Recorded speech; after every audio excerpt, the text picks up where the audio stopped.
பாஜக வந்து 4 எம்எல்ஏ வந்துருவாங்களா இல்லையாங்கிறதுலாம் எனக்கு அப்படி ஒரு அவ்வளோ வளர்ச்சி அடைஞ்சது மாதிரி தெரியல. ஆனால் அவங்க வந்து பல இடங்களில் புதுசாக ஆட்கள் சேர்ந்துட்டுருக்காங்கிறது உண்மைதான். இன்னைக்கு திரும்ப 3வது முறையும் நாடாளுமன்றத்தில் பாஜக வெற்றி அடைஞ்சிருக்காங்க. தமிழ்நாட்டுக்கு தமிழ் எல்லாவற்றுக்கும் இடைஞ்சலாக போயிடும். இனிமேல் அரசமைப்பு சட்டமே இருக்காது. அரசமைப்பு சட்டத்தை டோட்டலாக முடிச்சிருவாங்க. 3வது முறையும் அவங்க வெற்றி அடைஞ்சிட்டாங்க. நாங்கள் ரொம்ப பண்ண முடியாது. இல்லை இந்த முறை அப்போ இந்து ராஷ்டிரத்தை வந்து அறிவிச்சிருவாங்க அப்படின்னு சொல்றீங்க. அப்படி அறிவிக்கிறாங்க சொல்லுவாங்க. அறிவிக்கலாம் அறிவிக்காமல் போகலாம். அவ்வளோ அப்படி அறிவிக்காமலே கூட இந்து ராஷ்டிர வேலைகள் செய்யவும் செய்யணும்.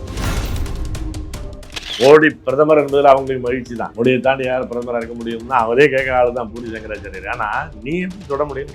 அதன் பேரால் சொல்வது என்னன்னா ஒரு சாதி ஆதிக்கம், சாதி மேலாதிக்கம், பிராமண மேலாதிக்கத்தை ஏற்றுக்கொண்ட படிநிலை மேலாதிக்கம். எந்த அதானி அம்பானியை தூக்கிட்டு வராரோ மோடிக்கு அதுதான் இவர் கொடுத்துக்கிறாரு. நீங்க சில்லறை வணிகத்தில் 25,000 கோடி நாம ஏற்கனவே முதலீடு பண்ணிருக்கிறேன், இன்னொரு ஒரு 50,000 கோடி முதலீடு பண்ண போறேன்னு அம்பானி சொல்றாரு. ஸ்டாலின் தான் அதுக்கு கூப்பிடுறாரு. இப்போ பாஜக வந்து இதே அம்பானி அதானியை கூப்பிடும் போது தப்புன்னு இதே ஆட்கள் நாடாளுமன்றத்தில் பேசுறாங்கல்ல. நாளைக்கு அதிமுகவுடைய ஆதரவு இருந்தால்தான் பாஜகவுக்கு வந்து ஒரு பிரதமராக இருப்பதற்கான வாய்ப்பு உண்டு. ஒருவேளை அவர் இல்லை காங்கிரஸ் பக்கம் ஆதரிச்சான்னு வச்சுக்கோங்க, திமுக பாஜக பக்கம் போவாதுன்னு என்ன உத்தரவாதம்?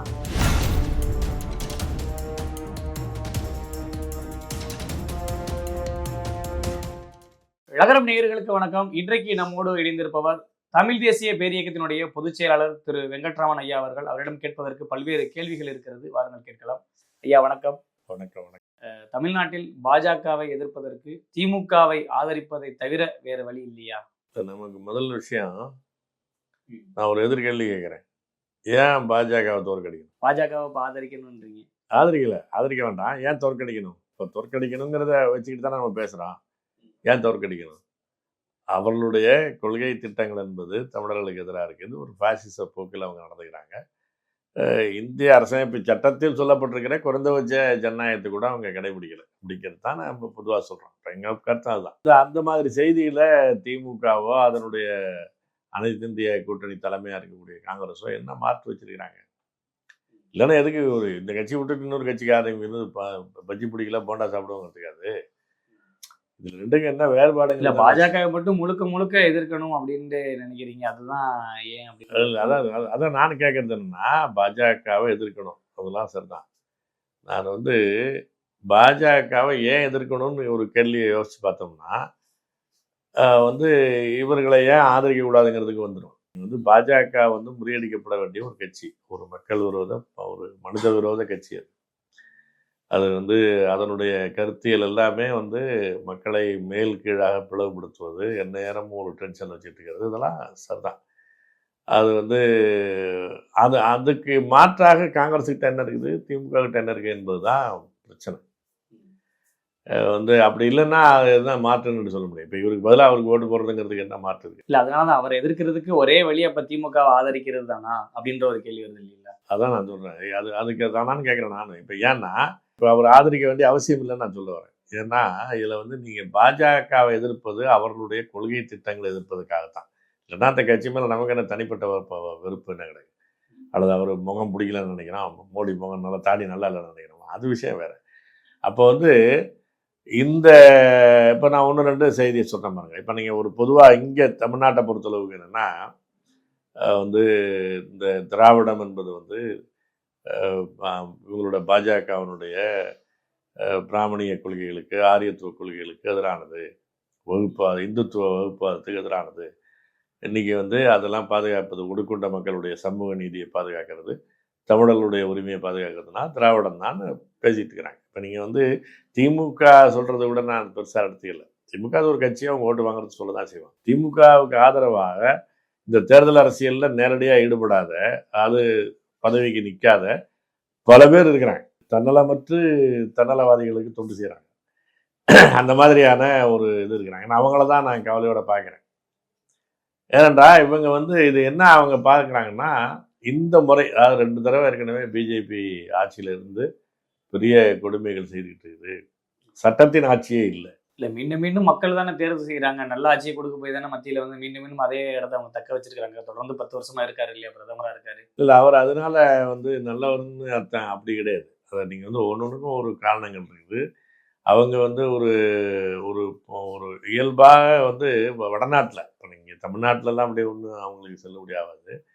வடநாடுகளில் முக்கியமாக அந்த ஹிந்தி பகுதிகளில் நீண்ட காலமாக இஸ்லாமியர் ஆட்சி, முஸ்லீம்கள் ஆட்சி இருந்து அதை பற்றிய ஒரு எதிர்ப்புணர்வு வந்து நீண்ட காலமாக இருக்கிறத இவங்க அதை பயன்படுத்தி அதை பெருசாக்கி ஏதோ வந்து இவங்க இந்த இப்போ இஸ்லாமியர்களுடைய மக்கள் தொகை மிகப்பெரிய அளவில் உருவாகிட்டு இருக்குது, அவர்களுடைய ஆதிக்கம் இன்னும் நடந்துக்கிட்டே இருக்குது அப்படிங்கிறத மாதிரி அதை பண்ணிட்டு ஒவ்வொரு சின்ன சின்ன விஷயங்களும் முஸ்லீம்கள் செய்யக்கூடிய உணவிலிருந்து வழிபாட்டு முறையிலிருந்து எல்லாவற்றையும் எதிர்ப்பது என்ற வகையில் அங்கே ஏற்கனவே இருக்கக்கூடிய ஒரு அடிப்படை உளவியலை பெருசாக்கி வந்து அவங்க இந்துக்களுடைய பாதுகாவலர் தாங்கள் தான், இந்துக்களுக்கு ஒரு பெரிய டேஞ்சர் இருந்துகிட்டே இருக்குது இஸ்லாமியர்களால் என்ற வகையில் அவங்க பண்ணிக்கிட்டு இருக்கிறாங்க. உணவை மட்டுமே வைத்து வந்து ஒரு மக்களை பிரிவு ஏற்படுத்திட முடியுமா? உணவு மட்டும் இல்லை, உணவுங்கிறது ஒரு முக்கியமான விஷயம், அவ்வளோதான். உணவு, அதை விட வழிபாடு, அதுதான் பண்ணிக்கிட்டு இருக்கிறாங்க. இப்போ வந்து அதனால தான் அவங்களால வந்து ஒரு ஒரு வழிபாட்டு இடத்தை ஒரு இடிப்பதற்கு அவர்களால் அவ்வளோ பெரிய மக்களை திரட்ட முடிஞ்சிச்சு. வந்து சாதாரண எளிய மக்கள் தான் அதில் போய் ஈடுபட்டு அந்த மசூதியெல்லாம் இடித்தாங்க. ஒரு மசூதி இடிச்சிது. இவ்வளோ இடித்தது பிறகு இப்போ என்ன ஆயிடுச்சுன்னா, இடித்த இடத்த விட்டு ஒரு 3 கிலோமீட்டர் தாண்டி தான் இப்போ இந்த கோயிலை கட்டுறாங்க. இப்போ முதல்ல அவங்க சொன்னது என்னென்னா, அந்த கோயிலுக்குள்ளே தான் சீதையருடைய திண்ணை இருக்குது, அங்கே தான் ராமர் பிறந்தார் அப்படின்னு சொல்லி தான் அதை அந்த அந்த பிரச்சனையே மக்களை திரட்டுனது அப்படி தான். இப்போ எல்லாம் முடித்த பிறகு இப்போ 22 நாளைக்கு 2 நாளில் வந்து திறக்க போகிறார்ல அவர் இப்போ மோடி திறக்க போகிற கோயில் அதுக்கு 3 கிலோமீட்டர் தாண்டி இருக்குது. அப்போ வந்து இடிக்கிறது தான் அவங்களோட நோக்கமே தவிர கட்டுறது வேற. இடித்த பிறகு கட்டி ஆகணுங்கிற ஒரு கஷ்டம் இருக்குது, எனவே கட்டுறாங்களே தவிர இடித்த இடத்தில் கட்டுவது என்பது உண்மையான நோக்கமாக இருந்துச்சுன்னா அதை பண்ணியிருக்கலாம்ல. ஏன்னா அது உண்மை இல்லை வந்து, ஏன்னா அது அப்படிதான் அது அதனுடைய இதுலேருந்து. இப்போ அதனால் அது, ஆனால் அதுக்கு எவ்வளோ அந்த மக்கள் திரண்டாங்கன்னா, வரலாற்று வகையில் ஒரு முஸ்லீம் ஆட்சிக்கு உட்பட்ட அந்த மக்கள் பெரும்பகுதி இந்துக்கள் இருந்ததுனால அந்த ஒரு பகைமை நீண்டகாலமாக இருக்குது. அது பிரிட்டிஷார் ஆட்சி இருந்தபோது கூட இவர்கள் அதை வந்து ஒரு இந்த காங்கிரஸுக்குள்ளேயே இருந்த இந்த இந்து மதவாதிகளாக இருந்தவங்கெல்லாம் பெரும்பகுதி என்னென்னா அது ஒரு கிறிஸ்துவர் ஆட்சிங்கிற வகையிலையும் பல பேரை பண்ணாங்க. அப்போ அதனால் என்னென்னா, வேற்று மதத்தால் நமக்கு நிரந்தரமான ஒரு ஒரு ஆபத்து இருக்குது அப்படிங்கிற ஒரு உளவியலை கட்டமைப்பதற்கு சில புறச்சூழல்களை அவங்களுக்கு வாய்ப்பு அமைஞ்சிச்சு. அதை வச்சுக்கிட்டு தான் அதை பண்ணுறாங்க. இப்போ வழிபாடு, உணவு முறை, வந்து ஒரு சாதாரண குடும்ப நடத்துகிற முறை, இது எல்லாமே பார்த்துக்கிட்டிங்கன்னா எல்லாத்தையும் மிகைப்படுத்தி அதை சொல்லுவாங்க. உதாரணத்துக்கு அவங்க 4 கொண்டாட்டி கட்டிக்கலாம், நிறைய பிள்ளைய பத்துக்கிறாங்க. இன்னும் கொஞ்சம் நாளில் பார்த்தீங்கன்னா அவங்க இஸ்லாமியர்கள் மக்கள் தொகை அதிகரித்து போய் இந்துக்கள் மக்கள் தொகை சிறுபான்மையாகி அப்படியே போயிடும் அப்படிம்பாங்க. அதுக்கெல்லாம் எந்த புள்ளி உரமும் கிடையாது, அப்படிலாம் கிடையாது, எல்லாமே அப்படி கிடையாது. ரெண்டாவது இப்போ நம்ம நேரடியாக பார்க்குறோம், தமிழ்நாட்டிலே பார்க்குறோம், இஸ்லாமியர்கள் எல்லாரும் 4 கொண்டாட்டி கட்டிக்கிட்டுலாம் இருக்கிறது இல்லை, கட்டுப்படியாகுது. அது வந்து அவங்களுக்கு எல்லா மனிதர்களுக்கும் விருப்பம் இருக்கும், ஆனால் அதெல்லாம் முடியாதுன்னு வச்சுங்க. சமூக கட்டுப்பாட்டுக்கு வாய்ப்புகள் இல்லை, அப்படிலாம் இருக்குது. அவங்களும் கொஞ்சம் படிக்கிறாங்க, அப்படிலாம் போயிட மாட்டாங்க பெண்களும். அதனால் இது நடைமுறையில் இல்லை, அது நடைமுறையில் அப்படி ஒரு இதில் எப்போ சாதாரணமாக இங்கே இந்துக்கள் மத்தியில் என்னவா இருக்கோ அது மாதிரி தான் அங்கேயும் ஒருவருக்கு மேலே திருமணம் பண்ணிக்கிறது, ஒரு பெண்ணுக்கு மேலே அப்படிங்கிறதுலாம் அங்கேயும் அப்படி தான் இருக்கிறத தவிர பெரிய விசேஷமாக நிறைய பேர்லாம் அப்படிலாம் இருக்கிறது இல்லை. ஆனால் இது என்ன பண்ணுவாங்கன்னா, இதை எல்லாத்தையுமே மிகைப்படுத்தி கூடுதலாக சொல்லி அதை வந்து ஒரு இல்லாதது போல ஒரு பிம்பத்தை கட்டமைச்சு பண்ணிக்கிறாங்கன்னு வச்சுக்கோங்க. ஒரு அச்ச உணர்வை ஏற்படுத்துறது எளிது, அதை வந்து பண்ணிடுறாங்க. இப்போ அதுதான் அங்கே வடநாட்டில் அவர்களுடைய நல்லாட்சி கொடுக்கறதுனால அவங்களுக்கு ஒன்றும் ஓட்டு வாங்குறது இல்லை. ஒரு உணர்ச்சி பெருக்காக பண்ணுவது, அதற்கான செயற்கையாக சில விஷயங்களை செய்வது. இப்போ போன முறையே வந்து அந்த புல்வாமா தாக்குதல்ன்றதெல்லாம் ஃப்ராடுங்கிறது இப்போ அம்பலமாகி போயிடுச்சு. அவர்களுடைய ஆட்களை சொல்கிறாங்க. இவர் யாரை வச்சு பண்ணாரோ அந்த மாலிக்கே பேசுகிறார், ஜம்மு காஷ்மீருடைய ஆளுநராக இருந்தவர் பேசுகிறார்.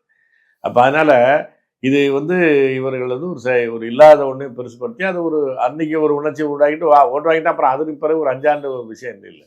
ஸோ அந்த மாதிரி பண்ணிக்கிறது என்பது பண்ணுறாங்க. இல்லை, தமிழ்நாட்டிலையுமே இன்னைக்கு வந்து பாஜக வந்து கால் ஒன்றி இருக்குது. இன்னைக்கு 4 சட்டமன்ற உறுப்பினர் இருக்காங்க, இன்னைக்கு கட்சி வந்து வளர்ந்துருக்கு. இப்போ என்ன பண்ண போகிறாங்க? இப்போ தமிழ் தேசியம் பேசக்கூடிய நபர்கள் அப்போ திமுகவை தான் அவங்க நாடி போக வேண்டிய சூழ்நிலை இருக்கும் அப்படின்னு பேசுகிறாங்க. இல்லை என்னன்னா, பாஜக வந்து 4 எம்எல்ஏ வந்துடுவாங்களா இல்லையாங்கிறதுலாம் எனக்கு அப்படி ஒரு அவ்வளோ வளர்ச்சி அடைஞ்சது மாதிரி தெரியல. ஆனால் அவங்க வந்து பல இடங்களில் புதுசாக ஆட்கள் சேர்ந்துட்டு இருக்காங்கிறது ஒரு உண்மை தான். அது வந்து அது தற்கால வெவ்வேறு காரணங்களால் போய் சேர்றாங்க. எல்லாமே பெரிய அந்த பாஜகவனுடைய அடிப்படை ஆர்எஸ்எஸ் ஈர்ப்பின் கீழே போனவங்கன்னு பெரும்பகுதி சொல்ல முடியாது, ஆனால் போகிறாங்க, அது உண்மை தான். இப்போ நமக்கு இன்னைக்கு இப்போ 2 விஷயம் இருக்குது. ஒன்று வந்து இப்போ உடனடியாக வரக்கூடிய தேர்தல் என்பது நாடாளுமன்ற தேர்தல். அப்போ அந்த கேள்வி என்பதை எல்லாருமே திரும்ப திரும்ப வைக்கிறது என்னென்னா, இன்னைக்கு திரும்ப 3வது முறையும் நாடாளுமன்றத்தில் பாஜக வெற்றி அடைஞ்சிச்சுனாங்க, இன்னைக்கு தமிழ்நாட்டுக்கு தமிழருடைய எல்லாவற்றுக்கும் இடைஞ்சலாக போயிடும். பொதுவாக வந்து சட்டத்தின் ஆட்சியே க்ளோஸ் ஆயிரும். இன்னும் சில பேர் என்ன அளவுக்கு சொல்கிறாங்கன்னா, அதன் பிறகு தேர்தலே இருக்காது, அந்த அளவுக்குலாம் சொல்கிறாங்க. அது இனிமேல் அரசமைப்பு சட்டமே இருக்காது, அரசமைப்பு சட்டத்தை டோட்டலாக முடிச்சிருவாங்க. அதன் பிறகு வந்து இந்த தேர்தல் என்பதே இருக்காது, மாநிலம் என்பதே இருக்காது, இதெல்லாம் சொல்கிறாங்க. இப்போ இதில் நான் வந்து ஒரு மொத்தம் அடிப்படையற்ற கற்பனைன்னு நான் சொல்லலை.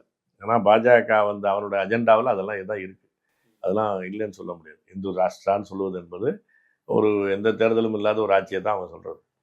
அதனால் வந்து அதெல்லாம் அவங்க அந்த ஒரு பாஜக பற்றிய அவர்களுடைய மதிப்பீடில் ஒன்றும் பிரச்சனை இல்லை. இன்றைக்கி உடனே வருது ஒன்று பெருசுப்படுத்துறது வேணால் மிகையாக இருக்கலாமே தவிர, ஆனால் அது இருக்குது. அப்போ அதனால் என்ன சொல்கிறாங்கன்னா, இப்போ 3வது முறையாக அவங்க வெற்றி அடைஞ்சிட்டாங்கன்னாக்க வேறு ஒன்றுமே பண்ண முடியாது. இல்லை இந்த முறை அப்போ இந்து ராஷ்டிரத்தை வந்து அறிவிச்சிருவாங்க அப்படின்னு சொல்கிறீங்களா? அப்படி அறிவிக்கிறாங்கன்னு சொல்லுவாங்க, திமுக சார்பான ஆட்கள் சொல்கிறாங்க. அறிவிக்கலாம், அறிவிக்காமல் போகலாம். அவ்வளோ அப்படி அறிவிக்காமலே கூட இந்து ராஷ்டிர வேலைகள் செய்யவும் செய்யலாம். அது இப்போ நீங்கள் ஒரு அரசமைப்பு சட்டத்தினுடைய சில அடிப்படைகளை மாற்ற முடியாது அப்படின்னு சில தடைகள் இருக்குது, நீதிமன்ற தடைகள் இருக்குது. அதனால் அதை அப்படியே வச்சுக்கிட்டு கூட வந்து நடைமுறையில் அவங்களுடைய இதை பண்ணிடலாம். இப்போ அதுக்கு ஒரு உதாரணம் தான், இப்போ வந்து ஒரு அதிகாரப்பூர்வமாக அரசாங்கத்தின் சார்பிலேயே அந்த ராமர் கோயில் திறப்பு விழா நடக்குது. நீங்கள் ராமர் கோயில் திறப்பு விழாவில் பிஜேபிக்காரங்க போனாலும் சரி, பிரதமர் தனிப்பட்ட முறையில் போனாலும் சரி, அது ஒன்றும் பெரிய தவறு இல்லை. ஆனால் ஒரு அரசாங்கத்தின் சார்பிலான விழாவே நடக்குது. அப்போ நடைமுறையில் என்ன, அது ஒரு மதம் சார்ந்த அரசாக எப்படி ஒரு பாகிஸ்தான் இஸ்லாமிய அரசாக இருக்குதோ அதுபோல் இது வந்து இந்து அரசாக நடைமுறையில் மாற்றிடுறது என்பது அவங்க பண்ணுறதுக்கான வாய்ப்புகள் உண்டு. இப்போ ஏற்கனவே அதை பண்ண ஆரம்பிச்சிட்டாங்க, அது பண்ணுறதுக்கான வாய்ப்பு. அவங்க பண்ணுறது நியாயம் தானே. இன்னைக்கு இன்னும் நிறைய பேர் சொல்கிறாங்க அது இந்து ராஷ்டிரம் நல்லது தான், இந்து நாடு தான், அவங்க செய்யறதுல என்ன தவறு இருக்குன்னு தானே இன்னைக்கு கேள்வி எழுப்புறாங்க. அது வேற, அது இந்து அப்படின்னாக்கா அது வந்து சாதி ஆதிக்கம் தான், அது பிராமண ஆதிக்கத்தை தான் இந்துங்கிற பேரால் அவங்க சொல்கிறாங்க. அதை வந்து புரியாதவர்கள் சொல்லுவாங்களே தவிர, பொதுவாக வந்து அது வந்து அதை வச்சு தான் அவங்க போகிறாங்க. ஆனால் அதில் அவரவர்களுக்கும் ஒரு இடம்னு வச்சிருக்கிறாங்க. நீங்கள் வந்து இந்து ராஷ்டிரம்னா இந்து அப்படின்னு வைக்கும்போது அவரவர்களுக்கான ஒரு இடம், சமூக படிநிலை வச்சுருக்கிறாங்க. உனக்கு கோயிலுக்கு இந்த இடத்துல தான் நிற்கணும், உன் மொழிக்கு இந்த இடத்துல தான் இருக்கணும், நீ ஆள் வந்து கோயிலை சாமியை தொட முடியாது, இதெல்லாம் வச்சு தான் இருக்கிறாங்க. இப்போயே மோடியோட சண்டை என்ன நடந்துட்டு இருந்து பூரி சங்கராச்சாரியெல்லாம் எப்படி மோடியை தொடரான்னு கேட்குறாங்க. மோடி பிரதமர் என்பதில் அவங்களுக்கு மகிழ்ச்சி தான். மோடியை தாண்டி யார் பிரதமராக இருக்க முடியும்னா அவரே கேட்குற ஆள் தான் பூரி சங்கராச்சாரியர். ஆனால் நீ எப்படி தொட முடியும்னு கேட்குறாரு. புரியுதா உங்களுக்கு? இதுதான் இந்து. அப்போ வந்து இந்த அவங்க அதன் பேரால் சொல்வது என்னன்னா, ஒரு சாதி ஆதிக்கத்தை தான், சாதி மேலாதிக்கம், பிராமண மேலாதிக்கத்தை ஏற்றுக்கொண்ட படிநிலை மேலாதிக்கம். இந்த ஜாதிக்கு கீழ் இந்த ஜாதி, இந்த ஜாதிக்கு கீழ் இந்த ஜாதி, அந்த மாதிரியான ஒரு படிநிலை ஒடுக்குமுறை தான் அவங்க இந்துங்கிற பேரால் நிலைநாட்ட விரும்புகிறாங்க. அதுதான் அவங்க செய்யறதுன்னு வச்சுங்க. இப்போ அவங்க ஒரு நல்ல உதாரணம் தான், நீங்கள் வந்து இந்த இப்போ பிற்படுத்தப்பட்டோர், மிகவும் பிற்படுத்தப்பட்டோர், தாழ்த்தப்பட்டோர், பழங்குடியினர், இந்த பழங்களுக்கு அதுக்குள்ளே வராத மற்ற பொதுநிலை சாதிகள் பெரும்பாலும் இப்போ தமிழ்நாட்டை பொறுத்தளவுக்கு பெரும்பகுதி பிராமணர்கள் தான், 1-2 மற்ற சாதிகள் இருப்பாங்க. அவங்களுக்கெல்லாம் 10% இடஒதுக்கீடு சொன்னாங்கல்ல. இது எல்லாமே என்ன, இந்துங்கிற பேரால் ஒரு பிராமண ராஜ்யத்தை கொண்டு வருவது என்பது தான். அதில் ஒன்றும் அவங்களுடைய இதை அதை தான் செய்கிறாங்க. அது புரியாதவர்கள் அதை ஆதரிப்பாங்க. சில பேருக்கு என்னென்னா, சரி பிராமின் முதலாளாக இருந்துட்டு போட்டோம், அது பிரச்சனை வேண்டாம், நமக்கு கீழே 10 பேர் இருப்பான்ல, நமக்கு கீழே ஒரு 10 ஜாதி இருப்பான்ல, அவன் இடத்த இவனை நீ நம்பர் 1ன்னு ஒத்துக்கிட்டா தான் நமக்கு கீழே 10 பேருங்கிறத இவன் ஏற்றுக்குவான். அதனால இதை வந்து நார்மலைஸ் பண்ணிடலாம் என்பதுதான் அவங்க நினைக்கிறதுன்னு வச்சுங்க. அதுவும் புரியாமையும் பல பேர் ஆதரிக்கல. தமிழ்நாட்டில் மோடி அவர்கள் பேசும்போது நிறைய தடவை சொல்லிட்டாரு, இது வந்து இந்தியாவினுடைய அடுத்த பிரதமர் வந்து தமிழ்நாட்டில இருந்து தான் வரணும், அதுவும் தமிழர்கள் வரணும் அப்படின்றாரு. அப்படி இருக்கும் பட்சத்தில் இப்போ உங்களை மாதிரி ஆட்கள் வந்து ஏன் பாஜக இது எங்க அவர் பண்ண போறாரு? இப்போ பிஜேபியில் மோடி வந்து தமிழ்நாட்டிலேருந்து ஜெயிச்சு வரேங்கிறாரு, வேற ஒன்றும் இல்லை. அவர் தான் வரேங்கிறாரு. ராமநாதபுரத்தில் நான் நிற்கிறேங்கிறாரு. தமிழர்கள் வரணுங்கிறது அவர் எங்கே சொல்றாரு? அதெல்லாம் ஒன்றும் இல்லை. ஒரு தமிழர் வந்து பிரதமராக வரணுங்கிறது வேறு. அதான் ஒரு பொதுவாக சொல்றது தானே. எதிர்காலத்தில் நீங்கள் எல்லாம் இப்போ இன்னைக்கு நாளைக்கு சொல்றது இல்லை, அவர் நாளைக்கு தான் இருக்கிறாரு. அங்கே அமித்ஷா கூட கிடையாதுங்க. அதான் அவங்க எல்லாருமே ப்ரொஜெக்ட் பண்ணுறாங்க நாளை பிரதமர். அதில் ஒன்றும் வித்தியாசம் வச்சுக்கலைங்க, அவங்க எதுவும் மறைக்கல. அதில் நம்மளா போய் கற்பனை பண்ணிக்க முடியாது. ஏன்னா அவங்க நாளை பிரதமர் மோடி தான். அதுக்கு பிறகு அவர் பேசுகிறார், தமிழ்நாட்டிலேருந்து வரணும் எதிர்காலத்தில். இந்த சின்ன பிள்ளைகளுக்கு நீங்கள் எதிர்காலத்தினுடைய மன்னர்களாக வரணும்னு நம்ம போய் பள்ளிக்கூடத்தில் போய் பேசுறது இல்லையா? இப்போ அவர் நாளைக்கு பிரதமர் வேட்பாளர்னு அர்த்தமா? அவர் அந்த மாதிரி அது. அதனால வந்து நீங்கள் அதை கண்ணு கெட்டாத ஒரு எதிர்காலத்தில் நீங்கள்லாம் வரணும் அப்படிங்கிறது வந்து சொல்லிக்கிறது தான். அது ஒரு அவருடைய பெருந்தன்மையாக இருக்கிறான்னு வெளியில் காட்டிக்கணும். இல்ல தமிழ்நாட்டு மக்களை வந்து இதை சொல்லி அப்படி பண்ணிக்கலாம். அது ஒன்றும் இல்லை. அவர் கிளியராக அடுத்த பிரதமர் நான் தாங்கிறது தான் அவர் நிற்கிறாரு. அடுத்த பிரதமர் அவர் தாங்கிறது தான் ஓட்டு கேட்குறாங்க. இது வேறுபாடு கிடையாது. அதில் வந்து 1% கூட வேறு கருத்துக்கிறதுக்கான விஷயமே வேலத்துக்கு வரலைங்க. அது இல்லாமல் போய் அப்படி கற்பனை நினச்சிக்கல வேண்டிய அவசியம் இல்லை. ஒரு இப்போ தமிழர்கள் வரணும் அப்படிங்கிறது பொதுவாக சொல்கிறது தானே. நீங்கள் வாங்க அப்படின்னு சொல்கிறது தான். அது ஒரு விஷயம் இல்லை. கண்ணு கெட்டாத ஒரு எதிர்காலத்தை சொல்லிக்கிறது.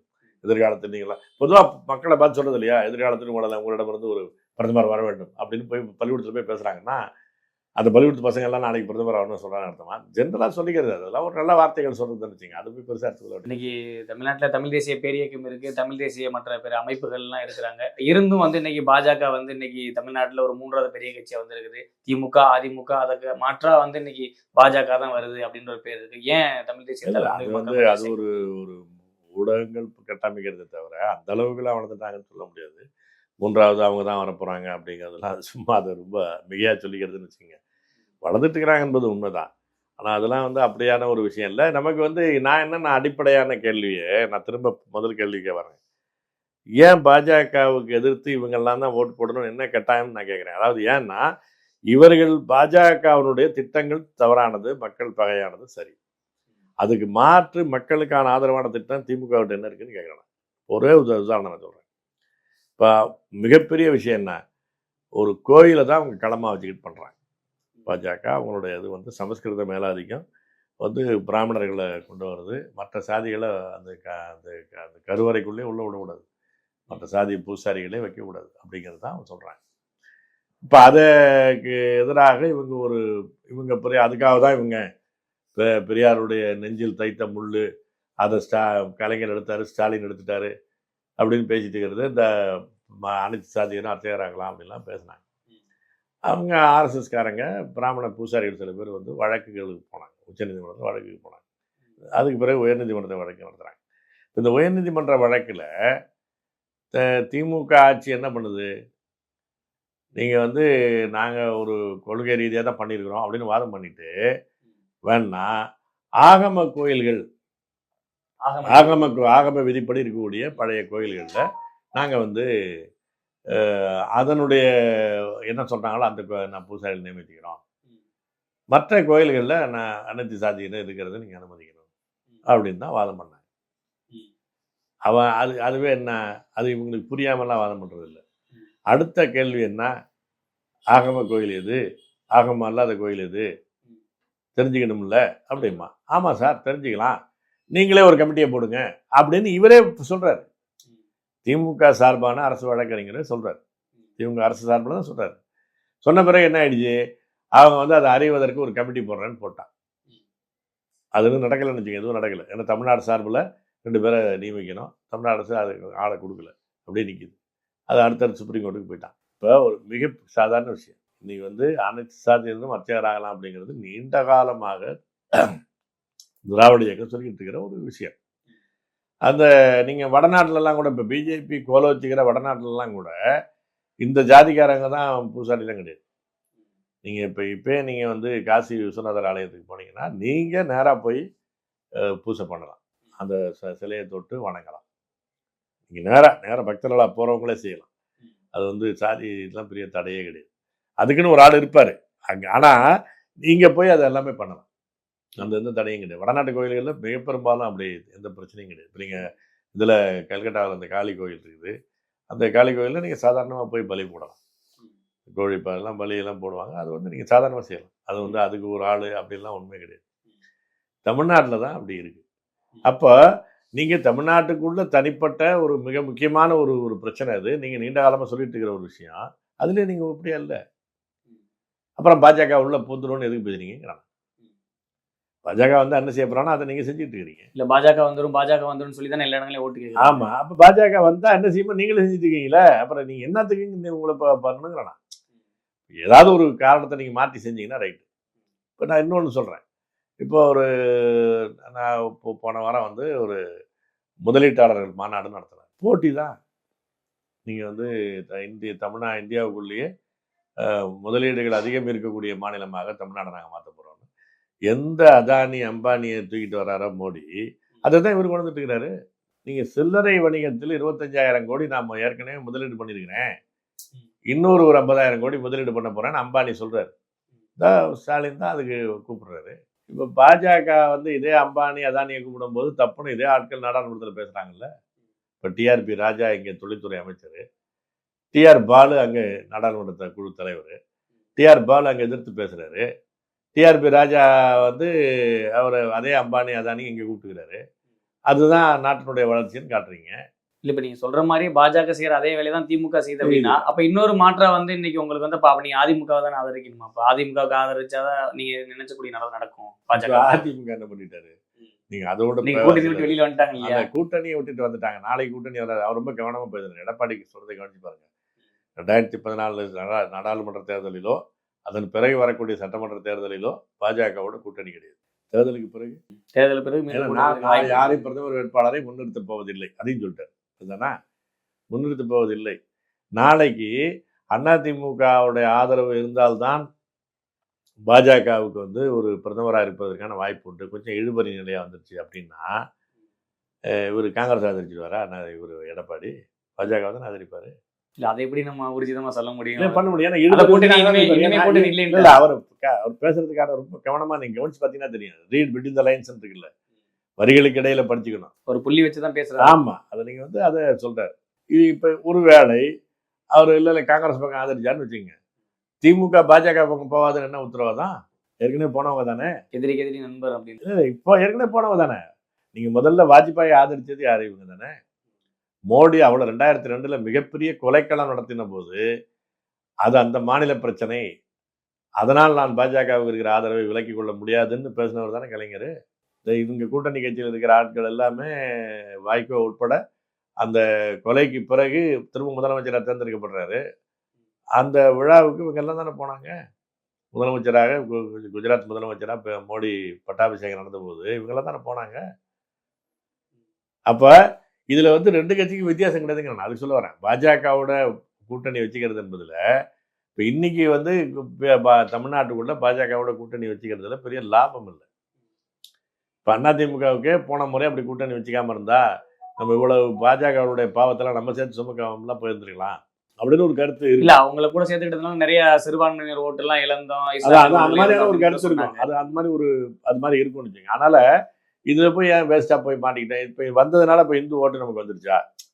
சிறுபான்மையின் ஓட்டை இழக்கிறோம், அதனால இந்து ஓட்டு நமக்கு வந்துருச்சா? அதுவும் வரல.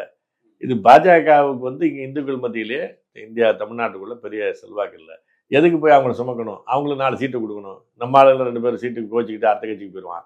இந்த மாதிரியான பிரச்சனைலாம் யோசிச்சு தான் வேண்டாம், தேர்தலுக்கு முந்தைய கூட்டணி வேண்டாம்னு நினைக்கிறேன். இது உங்களுக்கு இது வந்து இங்கேனா அது பாஜகவுக்கு அவ்வளோ பெரிய செல்வாக்கு இல்லாத போது நம்ம ஏன் போட்டு அதை இது பண்ணிங்கன்னா எப்படி இருந்தாலும் 2-3 சீட்டு கொடுத்தோம். அவங்க தலைவர்கள் இருக்காங்க, அது கொடுக்காமலாம் இருக்க முடியாது. அப்போ அது ஒரு சிக்கலாக போயிடும் அப்படின்னு நினச்சி தான் அவங்க அதை வேண்டாம்னு நினைக்கிறாங்க. 2 பேருமே வேண்டாம்னு நினைக்கிறது தான். நாளைக்கு ஒரு எழுபறி நிலைமை வந்து பாஜகவுக்கு வந்து வந்துச்சுன்னா ஒருத்தர் இந்த பக்கம் போனாங்கன்னா இன்னொருத்தர் அந்த பக்கம் போயிடுவார். திமுக அதிமுக உள்ள. அதனால அது கூட இந்த கூட்டணியில் சேராதவர் என்பதனாலேயே வந்து பாஜகவுக்கு எதிர்ப்பாளர்கள் அப்படின்லாம் எடுத்துக்கொள்ள முடியாது. இப்போ நான் இப்போ சான்று சொல்கிறேன். இப்போ எடப்பாடி வந்து இப்போ அவங்களுக்கு அழைப்புதல் எல்லாருக்கும் கொடுக்குறாங்க. இந்த ராமர் கோயில் இதுக்கு எடப்பாடிக்கு அழைப்பு வந்திருக்கு. எனக்கு ஏதோ உடம்பு முடியல, முடிஞ்சா போவேன். ஆனால் நான் வந்து இப்போ அம்மா முதலமைச்சராக இருக்கிற போது அந்த பாபர் மசூதி இடித்ததற்கு ஆதரவு தெரிவித்தார் என்பதை நினைவூட்ட விரும்புகிறேங்கிறார். ஒரு பக்கம் எஸ்டிபிஐ கட்சியினுடைய மாநாட்டிலேயே போய் சிறுபான்மையினருக்கு நான் தான் பாதுகாவல்னு பேசுகிறாரு. இன்னொரு பக்கம் பாபர் மசூதியை இடித்ததற்கு நாங்கள் ஆதரித்தோம் என்பதை நான் நினைவுபடுத்துகிறேன்கிறார். அப்போ ஒன்றும் பெரிய கொள்கை வேறுபாடெல்லாம் ஒன்று அதுக்கு சொல்ல வரேன். ஒன்றும் போகிறதுல வந்து இந்த பக்கம் அந்த பக்கம் அவங்க மாறுறதுல ஒரு கஷ்டமும் இல்லை. இல்லை, ஒரு பக்கம் தமிழ் தேசியார் வந்து திராவிட கட்சிகளை வந்து ஒழிக்கணும், திராவிடத்தை ஒழிக்கணும் அப்படின்னு நீங்க ஒரு பக்கம் குரல் கொடுக்குறீங்க, இன்னொரு பக்கம் பாஜக வரக்கூடாதுன்னு நினைக்கிறீங்க. இந்த இடத்துல நீங்க தனிச்சு நின்று தமிழ்நாட்டில் தமிழ் தேசியம் பேசுறவங்க என்ன செய்ய முடியும் அப்படின்றதான ஒரு கேள்வியாக வரும். ஏதாவது இது 2 விஷயங்கள். அதில் ஒன்று வந்து என்னன்னா, இந்த பாஜகவை எதிர்ப்பது, மோடியினுடைய பாசிசத்தை முறியடிப்பது அப்படிங்கிறதுக்கு தேர்தல் தான் ஒரு களம்னு நம்மளா கற்பனை பண்ணிக்கிட்டு பேசுறதுல ஒரு மிகப்பெரிய அடிப்படையான பிரச்சனை. உலகத்தில் பாசிசத்தை எதிர்த்து இன்னொரு தேர்தல் கட்சி வெற்றி அதுதான் முறியடிச்சின்னு வரலாறே கிடையாது. இப்போ ஹிட்லருடைய பாசிசமாக இருக்கட்டும், எல்லாவும் இருக்கட்டும், ஒவ்வொரு நாடுகள்லையும் வெவ்வேறு வடிவத்தில் பாசிசம் வருது. இப்போ இங்கே வந்து ஒரு பிராமணியவாதத்தின் அடிப்படையில் வருது, இந்துத்துவவாதத்தினுடைய அடிப்படையில் வருது. இந்த பாசிசத்தை முறியடிக்கிறது என்பதற்கு நீங்கள் இன்னொரு தேர்தல் கூட்டணி அப்படிங்கிறது இருக்குல்ல, அது வழிமுறையே கிடையாது. உலகத்தினுடைய வழிமுறை அது கிடையாது. ஏன் நான் சொல்ல வரேன்னா, நடைமுறையிலையும் அது வாய்ப்பு இல்லை. இப்போ நீங்கள் வந்து காங்கிரஸ் என்ன சொல்லுது, இப்போ நீங்கள் அனைத்து இந்திய அளவில் இப்போ நாளைக்கு நாடாளுமன்றத்தில் தேர்தலில் கூட்டணின்னு வரும்போது இவர் கார்கேயை பிரதமராக்கலான்னு ஒரு பேச்சு வருதுன்னு வச்சுங்களேன். அவர் தனிப்பட்ட முறையில் அவர் வந்து பட்டியல் சமூகத்தை சேர்ந்தவர். அதனால பட்டியல் சமூகத்தவருடைய நலன்களுக்கான பிரதமர்னு அர்த்தம் கிடையாது. அது எல்லாருக்கும் தெரியும். ஏன்னா அவர் பேசும்போது நான் எல்லாருக்குமா ஆளாக இருப்பேங்கிறார். அவங்க வந்து ஒரு சொல்லும்போது நாங்கள் சர்வ ஜனத்துக்கும் முக்கியமாக இருப்போம் அப்படிதான் சொல்கிறாங்க. அப்போ வந்து இவங்க அவங்களுடைய கருத்தில் என்னென்னா, ஒரு இந்த இந்துத்துவ அரசியல்னு சொல்லக்கூடிய அந்த பிராமணிய மேலாதிக்க ஆரியத்துவ அரசியல் இருக்குல்ல, இந்த அரசியலில் காங்கிரஸ் என்பது ஒரு மாற்று திட்டத்துக்கு போகவே மாட்டாங்க. நீங்கள் கர்நாடகா தேர்தலை பார்க்கலாம், ராஜஸ்தான் தேர்தலை பார்க்கலாம், மத்திய பிரதேச தேர்தலை பார்க்கலாம், எல்லாத்துலேயுமே இவங்களுக்கு போட்டி போட்டுக்கிட்டு தான் இருக்குது இவங்க காங்கிரஸ் பண்ணிக்கிட்டு இருக்கிறாங்க. அதாவது நானும் வந்து இப்போ பாஜகவோட நான் இந்துக்களுக்கு நண்பர் தான் அப்படின்னு மூலமாக எந்த ஒரு அந்த மேலாதிக்கத்தை தான் பண்ணிக்கிட்டு இருக்கிறாங்க. இப்போ இவரே பூனல் எடுத்துலாம் காட்டினார் ராகுல் காந்தி அப்படிங்கிற கதையெல்லாம் போன ஆண்டில் 2 ஆண்டுக்கு முன்னாடி வந்துச்சு. இவரே பூனல் எடுத்து நான் கவுல் பராமணர் அப்படின்னு காட்டினார் அப்படின்னு சொல்லி. இப்போ நீங்கள் ராகுல் காந்தி யாத்திரையெல்லாம் பாருங்கள், கிளீனாக அந்த மாதிரி தான் ரூட் எடுத்து போகிறார், எல்லா கோயில்களுக்கும் போகிறது. அவர் கோயில் தனிப்பட்ட முறையில் கும்பிட்றத பற்றிலாம் நமக்கு ஒன்றும் பிரச்சனை இல்லை, யாருக்கும் அந்த உரிமை உண்டு. ஒரு கட்சி தலைவராக இருக்கிறதுனால அவருடைய தனிப்பட்ட விருப்பங்களெல்லாம் மறுக்கணும்னு அவசியம் கிடையாது. அவர் கிளப்புக்கும் போகட்டும், கோயிலுக்கும் போகட்டும், அது அவர் சமாச்சாரம்.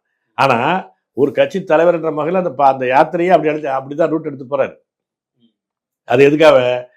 பாஜகவுக்கு ஈக்குவலாக நாங்களும் தான் இருக்கிறோம், நீங்கள் வந்து நாங்கள் அதுக்கெல்லாம் சம்மந்தம் இல்லாத மத சார்பற்றவருங்களை நினச்சிடாதீங்க, நாங்களும் மதவாதிகள் தான், கொஞ்சம் இஸ்லாமியர்களோட மொத்தமாக விட்டுற முடியாதுங்கிறதுனால கொஞ்சம் அவங்கள்ட்ட இருக்கிறாங்க அப்படின்னு சுற்றி காட்டுறது தான் அவங்க. நீங்கள் தொடர்ச்சி பண்ணிக்கிட்டு இருக்கிறாங்க. அதை நீங்கள் இப்போ நீங்கள் ராஜஸ்தானில் அவர் ஓட்டு கேட்டது என்ன, ஒவ்வொரு தொகுதிக்கும் நான் மிகப்பெரிய அனுமார் கோயில் கட்டுவேன். இப்போ அதனால் எல்லா இடத்துலையும் அதான் பண்ணுறாங்க. அதில் வந்து அந்த மாதிரி கோரட்சக ஸ்தாலம் போம்புங்கிறார், அதாவது இந்த பசுமாட்டுக்கான தனி கூடங்கள் வந்து ஒவ்வொரு இடத்துலையும் அரசு செலவில் வைப்போம், இந்த மாதிரி பண்ணுறது தான். அதாவது அது வந்து ஒரு கால்நடைகளின் மீது இருக்கக்கூடிய அன்புனால கிடையாது, அது ஒரு பசு அங்கே கோயில் அந்த சாமிங்கிற முறையில் அங்கே வடநாட்டில் அதிகமாக அதை பற்றி ஒரு பற்று இருக்கும்போது அதை ஓட்டு வாங்கணும் அப்படிங்கிறது தான் பண்ணுறாங்க. இப்போ என்ன அதில் வித்தியாசம் இருக்குது தேர்தலில். நீங்கள் அதே மாதிரி நீங்கள் சமஸ்கிருதத்துக்கு அதிக நிதி ஒதுக்கீடு பண்ணதில் முதல் ஆள் இந்திரா காந்தி தான். இவங்கெல்லாம் பாஜகவெல்லாம் ஒரு ஆட்சி அதிகாரம் என்பதை பற்றி யோசிப்பதற்கே முன்னால் அதிகமாக சமஸ்கிருதத்துக்கு நிதி ஒதுக்கீடு கொடுத்தது இந்திரா காந்தி தான். சமஸ்கிருத பல்கலைக்கழகங்களும் பல ஊர்களில் ஆரம்பித்தவர் ராஜீவ்காந்தி தான் உங்களுக்கு. அதனால் அதே மாதிரி அந்த அந்த அந்த சம்பந்தப்பட்ட ஒரு ஆய்வுகளை ஏற்படுத்த சமஸ்கிருதத்தினுடைய சாயப்பில் அந்த மதவாத சார்ந்த ஆய்வுகளை மேற்கொள்வது அது என்பதெல்லாம் கொண்டு போனது இவங்க தான், காங்கிரஸ் தான். அதில் ஒன்றும் சளைத்தவர்கள் இல்லை. பாஜக இவர்களை எதிர்த்து அரசியல் செய்யாமல், அரசியல் களத்தில் இல்லாமல் தமிழ்நாட்டை எப்படி தமிழர் ஆள முடியும் அப்படின்னு தானே கேட்பாங்க. அதில் என்னன்னா, நீங்கள் இந்தியா மட்டும் உள்ளவங்க அதான் பிரச்சனை, நீங்கள் தமிழ்நாட்டுக்கு குறிப்பான பிரச்சனை தான். அது என்னன்னா, இவர்களை வந்து இந்த தேர்தலில் ஓட்டின் மூலமாக இவர்களுக்கு பதிலாக அவருக்கு பதிலாகிறதுக்கான சாய்ஸே கிடையாது, அப்படியான சாய்ஸே கிடையாது. மக்கள் இயக்கங்கள் தான் நிறுத்தி வச்சிருக்கு. இப்போ நீங்கள் வந்து எந்த ஓட்டு கட்சி இந்த 3 விவசாயிகள் விரோத சட்டத்தை பின்வாங்க வச்சா? விவசாயிகள் போராட்டம் தான் நடத்தி தான் பண்ணாங்க. இன்னைக்கு வரல இந்த சிஏஏ அதனுடைய சட்டத்தை வந்து அவ்வளோ ஃபாஸ்ட்டாக நகர்த்த முடியல, குடியுரிமை திருத்த சட்டத்தை. என்ன காரணம்? மக்கள் போராடினது, குறிப்பாக இஸ்லாமியர்கள் போராடினது தான், இஸ்லாமிய பெண்கள் போராடினது தான். அதனால தான் அது ஒரு பிஜேபியை யோசிக்கிறான் உங்களுக்கு. அப்போ நீங்கள் ஒன்று யோசிச்சு பார்த்தீங்கன்னா, வெளியில் மக்கள் போராடுவது தான் இவங்களை நிறுத்துமே தவிர, இவருக்கு பதிலாக அவருக்குன்னு உட்கார்ந்த இடத்துல ஓட்டு போடுறது இருக்குல்ல, வேலை மனக்கிடாத வேலைங்க இது. அன்னைக்கு போய் இங்கே வச்சுக்கிட்டா போதும், அன்றாடம் வந்து குரல் கொடுக்க வேண்டியதில்லை, ஒரு ஆர்ப்பாட்டம் பண்ண வேண்டியதில்லை. இப்படி ஒரு சௌரியமான வழிமுறையை தேர்ந்தெடுத்தோம்னா அப்படி தான் இருக்கும். அப்படி வாய்ப்பே கிடையாது. ஆனால் நீங்கள் வந்து மக்கள் வெளியில், இந்த தேர்தல் அரசியலுக்கு வெளியில் மக்கள் போராடுவது தான் ஒரே வழியே தவிர, இவங்களை செக்கில் வைக்க நடைமுறை உண்மையாக அதுதான். இன்னி வரலும் ஏதாவது ஒன்று நான் இப்போ பிஜேபியை நிறுத்தி வச்சிருக்க முடிஞ்சுன்னா அதுதான் வந்து ஓட்டுனாலும் ஒன்றும் வரல. ஏன்னா ஓட்டுக்குன்னு போகும்போது இவருக்கு நான் போட்டின்னு தான் வருவார். 500 கும்பாபிஷேகம் நடத்தி வச்சிருக்கிறேன்னு தானே இவர் பேசுகிறாரு ஸ்டாலின். அப்போ அதாவது நீங்கள் ஒரு ஆட்சி, ஒரு அறநிலையத்துறை உங்கள்கிட்ட கையில் இருக்குது, நீங்கள் குடமுழுக்கு செய்ய வேண்டியது உங்கள் பொறுப்பு, அதில் ஒன்றும் பிரச்சனை இல்லை. அதே இந்த 500 600 ஏன் சொல்ல வரீங்க? ஏன் சொல்கிறீங்கன்னா, அப்பா நான் உனக்கு உன்னை எதிர்க்கிறதுனால நீ வந்து மொத்தமாக இந்து சமூகத்துக்கு விரோதின்னு யாரும் நினச்சிடாதீங்கப்பா அப்படிங்கிறதுக்கு தானே. அப்புறம் இவர் என்ன பேசிட போகிறாரு? இன்னி வரையிலும் சமஸ்கிருதத்தை நீக்கிட்டு தமிழை கொண்டு வரலையே அவர். குடமுழுக்கா இருக்கட்டும், பூசையாக இருக்கட்டும். ஏன் அங்கே அவன் கொஞ்சம் யோசிப்பான்ல, அவன் இப்போ எதிர்ப்பையும் சம்பாதிக்கணும். இவர் என்னவா இருந்தாலும் நமக்கு கொடுத்தா போடுறவர். அவன்கிட்ட 2 ஓட்டை பிரித்தா தானே நமக்கு நல்லது. அந்த ஓட்டை நிரந்தரமாக ஏன் எதிராக ஆக்கிக்கணும்? அதுக்கு தமிழ் போனால் என்ன, எனக்கு பதவி வேணும், இவ்வளோதானே. அதே தான் அங்கே இவரே இப்படி இருக்கும்போது காங்கிரஸ் என்ன பண்ண போகிறான்? அதனால் இதை வச்சுக்கிட்டு இந்த பொம்மலாட்ட காய் நகர்த்தல்கள் மூலமாலாம் அவ்வளோ பெரிய அபாயத்தெல்லாம் நீக்கிட முடியாது. மக்கள் இயக்கங்கள் தான் பண்ண முடியும். அந்தந்த தேசிய இனங்கள் தங்களுடைய மொழிவழி தேசியத்தை வைக்கும்போது தான் இந்துத்துவா, இந்திய தேசியம், நான் தான் 1ஆம் நம்பர் தேசபக்தர் அப்படின்னு சொல்றது இருக்குல்ல, இதை எதிர்ப்பதற்கு வந்து அந்தந்த தேசிய இனங்களோடு தான். இப்போ அவர் எதன் மூலமாக வராரு? ஒரே தேசம், ஒரே nation, one nation one ration. இப்போ நேற்றுக்கு கூட இந்த நாட்டுக்கான ஒரே ஸ்போர்ட்ஸுக்கு எல்லாத்துக்கும் ஒரே தான். அப்போ நீங்கள் அதுக்கு மாற்று என்ன? பல பல பல என்பது தான். அந்த ஒற்றைக்குள்ள நான் போய் போட்டி போடுறதுக்கா அது ஒன்றும் கிடையாது, அவனுக்கு மாற்று கிடையாது. பல என்பது என்ன? பல தேசிய இனங்கள், பல மொழிவழி சமூகத்தினர் தான். அதை பாதுகாப்பது, அதை முன்னிறுத்துவது, அந்தந்த தேசிய உரிமைகளுக்கு அவரவர்கள் போராடுவது தான் இதை நிறுத்துமே தவிர, அது பாஜக பாசிசத்தை முறியடிக்கிறதுக்கு அவருடைய அவர் மாதிரி இன்னொருத்தர் இடத்துல போய் நிற்கிறது ஒரு மாற்றே கிடையாது. கொள்கை மாற்றம் தான் தேவை, ஆள் மாற்றம் தேவையே கிடையாது என்பதுதான் நான் சொல்ல வராது. நிச்சயமாக ஐயா, உங்களுடைய பொன்னான நேரத்தை ஒதுக்கி எங்களுக்காக பேட்டி கொடுத்தமைக்கு மிக்க நன்றி. அது மகிழ்ச்சி.